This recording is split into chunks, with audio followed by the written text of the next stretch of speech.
So here we have the Audi A1 on a 66 plate. I'm going to start off by showing you around the outside of the car, and then we'll hop in and run through some controls on the inside from there. But from the outside you can see it's a 5-door car with alloy wheels. Let's start off inside the boot and then work our way around the rest of it from there. As we approach the boot, you can see we have reversing sensors. Plenty of boot space as well, along with that 60/40 split folding rear seat should you wish to increase this space even further. And then underneath this tray section, even more space again.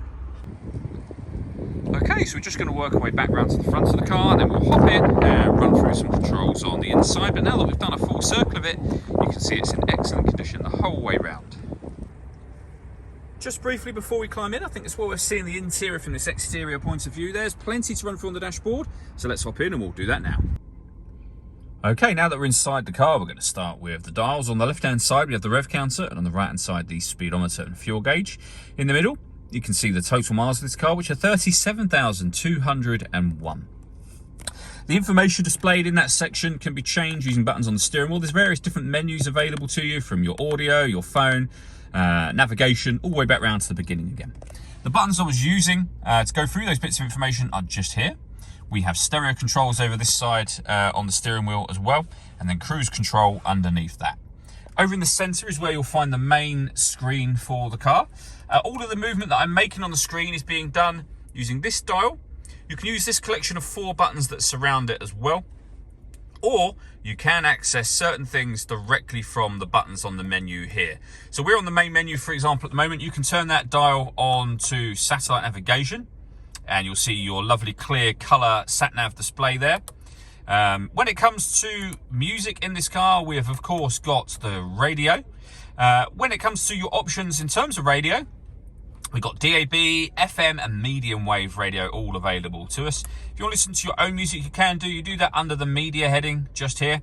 And then you've got a few different ways in which you can listen to your music. So SD memory card, CD player, Audi's multimedia interface, and also Bluetooth audio, so you can stream your music wirelessly as well. Just below that, we have a hazard warning light button. This button turns off the stop and start. This car is designed to cut out when it's stationary in traffic to save you fuel. That system is now turned off.